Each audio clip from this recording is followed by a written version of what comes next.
सवारन तक मांगा है असम के लोगों ने। अगर इंडिया के कोई भी राज्य टॉलरेट नहीं करता है इस विषय को तो छोड़ दीजिए नॉर्थ ईस्ट को, असम को छोड़ दीजिए। बिश्वजित दैमारी सारनि थाखाय सेलुट होनो गोनां होननानै आं साननानै लायो। मानो होनोबा बिथाङा मैया दाख्लै जिथुनाखि दिल्ली पार्लियामेन्टआव माखासे जोंहा हारि एबा हादोर अर्थात जोंनि बिटिआर ओनसोलनि खोथाफोरखौ लानानै गोबां माने सावरायलायनाय जादों। लोगोसे गुबुन गुबुन स्टेटनि थाखायबो बा गुबुन गुबुन जिल्लाफोरनि थाखायबो माने मोनफ्रोमबो माने भारतबर्षनि सिङाव जेसेबांखिनि माने फिसा फिसा जिथुनाखि मा होनना बुङो स्टेटफोर दङ, जिल्लाफोर दङ, बेफोरनि सोमोन्दै माने गावबागाव जिल्लानि सोमोन्दै माखासे खेंफोरथि होलायनाय जादों एबा बिथांमोननि गेजेराव गोबां कन्ट्रभार्सि सोलिदों पार्लियामेन्टआव, नङा होमबा? बेनि थाखाय आं दिनै बिश्वजित दैमारी सारखौ सासे बिजेपिनि स्पिकार हिसाबैबाबो मानियो। मानो होनना बुङोब्ला दिनै बिश्वजित दैमारी बायदि सारा जिथु दिल्लीयाव पार्लियामेन्टआव जिथु बर' हारिनि थाखाय बाथ्रा बुंनो हादोंब्ला जोंनि माखासे बर'फोरनि चिफ आरो लोगोसे एमएलए एमपिफ्रा मानो बुंनो हाया? दिनै जोंहा जयन्त बसुमतारी बिथांमोना लोगोसे दिलीप सैखिया बिथांमोना जोंनि बिटिआरावनो मन्थ्रि जानानै दंसै, नङा होमबा? एमपि जानानै दंसै। दिनै बिथांमोना जिथु बड'लेण्डनि थाखाय बा बिटिआर ओनसोलनि थाखाय माखासे डेभेलपमेन्टनि थाखाय बाथ्रा बुंनो हायोब्ला निश्चय माने जोङो मोननांगौ मोन्थाइफोरखौ मोनफुंनो हागौमोन होननानैसो आं सानो। दिनै नोंथांमोना सिगाङाव भिडिअ इन्ट्र'आव नुखादों निश्चय बिश्वजित दैमारीया मा बाथ्रा बुंदों, जिथु आसाम एबा जोंनि बिटिआर बड'लेण्डनि थाखाय जेबो मावनो गोसो गैयाब्ला भारत सरकारा आसामखौ हगारदो होनना बुंदों। सियर आसामा नांगौ जायोब्ला गोनांथि जायोब्ला जोङो चाइनाजोंबाबो थानो हागौ बा बबेजोंबाबो थानो हागौ। दिनै जिथु आसाम आरो बिटिआरखौ गारनानै जिथु अरुणाचलनि मानसिफोरनो जिथु मोननांगौ मोन्थाइफोरखौ होदोंब्ला, नङा होमबा? इउनियन टेरिटरि होनो हादोंब्ला जोंनि आसामाव मानो हाया? मोन्थाइखौ होदोंब्ला दिनै जोंनि बिटिआर ओनसोलाव थानाय बर' सुबुंफोर मानो होनो हाया? नैबे बाथ्राया गोबां गिदिर सोंलु जादों। नोंथांमोना निश्चय मिथिगौ जोंनि हारियाव बर'नि बिर जोहोलावजोफोरा गोबाव सम हाथियार लानानै संग्राम खालामबोबाय बड'लेण्डनि थाखाय, नाथाय बिनि गेजेरजों दिनै बिटिआरखौ मोनफुंनो हादों। थेवबाबो जोंहा बेयाव एसेबां दुखु दाहा लायाजासे नैबे बिटिआरनि गेजेरजोंनो जोंनि बर' बिर जोहोलावजोफोरनि केसफ्रा जोबनानै थांनांगौमोन, नाथाय जोबनानै थाङाखै। जोङो बेखौ नुनानै मोनाखै जे दिनै बिटिआर एकर्डनि गेजेरजों एक्स एनडिपिफोरनि केसफ्रा जोबनानै थांनाय आरो लोगोसे एक्स एनडिपिनि जिथुनाखि सिगनेटारि एक्स एनडिपिनि लिडार अर्थात बिफा होननानै बुंजायो बर' हारिनि सासे बिर जोहोलाव बिफा, नैबेबायदि बिथांखौनो दिनैसिमबो माने जेलाव सोनानै दोनगासिनो दङ। बेफोर गोरोन्थिया सोरनि? बेफोर गोरोन्थिया सोरनि? जों गासै बर' रायजो राजा सुबुंफोरनिनो गोरोन्थि। नोङो जिथु गासैबो जिथु बिथांमोननि थाखाय मोजाङै संग्राम खालामनायमोनब्ला, बिथांमोननि थाखाय जिथु मोजाङै नांनायमोनब्ला, जेरै बिथांमोना जोंनि थाखाय गावसिनि जिउखौ दाउसा अमाफोरबायदि जिथु बावसोमनानै जिउ गारबोनो हादोंमोनब्ला जोङो दिनै रायजो राजा पाब्लिकफ्रा बा आंगोनि बिदा फंबाय हिसाबै जों मानो गारनो हायामोन? मानो गारनो हायामोन? दिनै जोंथ' जिउ गारनांगौनि जेबो गोनांथि गैया, नाथाय जोङो संग्रामसो खालामनांगौ बिथांमोननि थाखाय, धरना रिलिसो होनांगौमोन दिनै, नाथाय सिरिसो जानानै जोङो थागासिनो दङ। नोंथांमोना गोबाङानो नुखादों, गोबाङानो मिथिखादों बे दिल्ली पार्लियामेन्टआव मा सावरायदों। दिनै डिमापुर बायदिनो सासे मेलेमजिबि सुबुङा गावसिनि डिमापुरखौ लानानै बेसेबां जि हब्रा पार्लियामेन्टआव बाथ्रा बुंदों। बेफोरबायदि जिथु जोंनि बर'फोरनि गेजेराव आरो जिथु बिश्वजित दैमारी बायदि सानैसो बुंबावनायमोनब्ला बा सानैसो बिथांमोना जिथु बेफोरबायदि गिदिर गोलावफ्रा जिथु बेफोरबायदि आसि थुयै बुंनो हानायमोनब्ला निश्चय जोंनि बर'फोरनि सिमाङा सानसे मोगथाङाव महर मोनगौमोन। दिनै जोङो सासेल' जानानै बा हारसिङै बे दिल्ली पार्लियामेन्टआव बुंनानै मा फायदा जानो? बे नंगौ, नाथाय बिश्वजित दैमारीया जोंनि बर'नि माखासे इयुन जेनेरेसन फैबाय थानायफोरखौ हिट होखोनानै होदों। नाथाय जोङो बिश्वजित दैमारी सार बायदि बेबायदि सानसे समाव जों दिल्ली पार्लियामेन्टसिम बुंहैनो हागोन हाया? जोंनि बर'फोरनि गोदान एमपिफ्रा बुंहैनो हागोन हाया? प्रमद बर'खौथ' बादानो दोन, प्रमद बर' सारखौथ' बादानो दोन, बिथाङा सासे चिफ जाबाय, बिथाङा गावनि साननायखौ फुरा खालामनो हाखाबाय, बिथाङा बुङा बे बिथांनि सायावसै। नाथाय प्रमद बर'हाबो जिथु थारैनो बर'नि थै दङब्ला, बर'नि सायाव अनसायनाय दङब्ला निश्चय बे सानसे समाव खुगा फुवारगोन पार्लियामेन्टआव। नाथाय दिनैसिमबो जों फुवारनायखौ नुनो मोनाखै। नोंथांमोना मा सानो? आंनि साननायाव गेना गोरोन्थिबो जादों जानो हागौ, बा आंनि बुंनायफ्रा माबा मोनसे गोरोन्थि जादोंबा नोंथांमोना निश्चय आंखौ गावनि बर' आंगो हिसाबै निमाहा होगोन होननानै गिबियावनो मिजिंथिहरना थायो।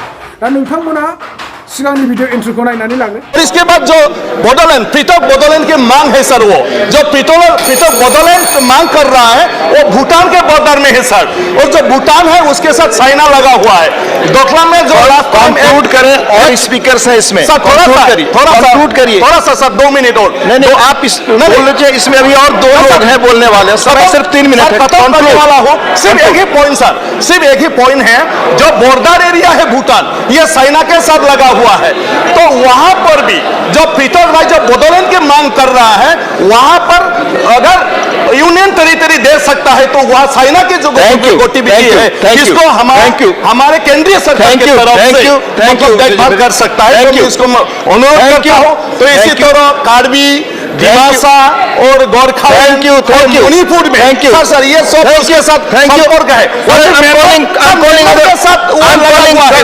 म्यांमार के साथ लगा हुआ है। देखो मैं असम से हूँ, इसलिए साधारण तक मांगा है असम के लोगों ने। अगर इंडिया के कोई भी राज्य टॉलरेट नहीं करता है इस विषय को तो छोड़ दीजिए नॉर्थ ईस्ट को, असम को छोड़ दीजिए। मैं अकेला हूँ, छोड़ दीजिए। हमारे यहाँ पर बोलने का कोई मौका नहीं है, अपना बात रखने का हमारा कोई मौका नहीं है। किसी भी भारतीय नागरिकों को खोनादोंना नोंथांमोना बिश्वजित दैमारि सारा मा बाथ्रा बुंदों हा जोंनि जिथु आसामनि गोजौजों चाइना बर्डारनि सेरजों जिथु इउनियन टेरिटरि होनो हादोंब्ला जोंनि आसामाव मानो हाया हा जोंनि आसामाव जोंनि जिथुनाखि बिटिआरआव मोननांगौ मोनथायफोरखौ बा जोंनि बिटिआरनि पावारखौ मानो होनो हाया भारत सरकारा नैबे बाथ्राया गोबां माने जोबोर गिदिर सोंलु जादों। आरो दिनै बिश्वजित दैमारि सारा बुंदों आसामनिफ्राय आं हारसिङै होनना बुंदों। मा आसामनिफ्राय बिश्वजित दैमारि सारा हारसिङै थांनायखाय भारत सरकारा एक्सेप्ट खालामनो थाखाय रेडि गैया नामा हा बिटिआरआव जिबायदि डेभेलपमेन्टफ्रा खम जानानै दङ, जिबायदि मोननांगौ मोनथायफोरा दिनै गोमानानै थांगासिनो दङ। नैबेनि थाखाय जिथु आसाम सरकार आरो लोगोसे भारत सरकारा लोगोसे बिटिआर सरकारा जिथु खुगा सिनानै होआब्ला बिश्वजित दैमारि हारसिङै बहा हानो। नोंथांमोनहा साननानै नायदो जोंनि बर'आनो जिथु जोंनि बर'नि दैदेनगिरि लिडारफ्रानो जिथु खौसेथि गैयाब्ला जोंखौ बेफोरबायदि गुबुन हारिया चान्स होखानाय नङा। नोंथांमोना निश्चय बुजिखागौ आं बांद्राय गोबावखौ बुंनो सानाखै। नोंथांमोनहा जास्ट आंनिफ्राय गोरों गोरासिन मेलेमजिबि सुबुंफोर दङ, गोबां मिलौदो रावफोरजों बुंनो हानाय गोहो गोरा जोंनि बर' समाजाव दङ। नोंथांमोनहा फावसायनानै दाथासै, नोंथांमोनहा गोरों गोरा सुबुंफ्रा माने उन्दुसोनानै दाथासै। नोंथांमोनहा मोनसे नङा मोनसे समाजनि थाखाय एबा हारिनि थाखाय मोजां खामानि मावनो सिखारबोफिनदो रायजो राजाफोर। आं नोंथांमोनखौ रिकुवेस्ट खालामो।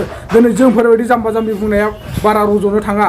जोंनि रावफ्रा माने मा होनना बुङो दानो माने गोदोनानै थाङो। दिनै नोंथांमोननि रावफोरा दिनै बुंदोंब्ला 1000 बोसोरसिम बा 100 बोसोरसिमबाबो थाबाय थागोन आरो गोबाव समसिम नोंथांमोननि बुंनायखौ किसुमानफ्रा नोजोर बोनानै गोसोखाङै खोनासंफिनबाय थागोन। बेखायनो आं सानो जोंनि बर'नि मेलेमजिबि सुबुंफोर नोंथांमोनहा रोंगौथि गोनां सुबुंफोर दङ, गोथौ मेलेमजों साननो हानाय, समाजनि थाखाय मोजां खामानि मावनो हानाय, जोंनि मा होनना बुङो बिटिआर ओनसोलखौ लानानै बा बड'लेण्डनि थाखाय नोंथांमोना मोजां सान्थौगिरिफोर दङ, मेलेमजिबि सुबुंफोर दङ।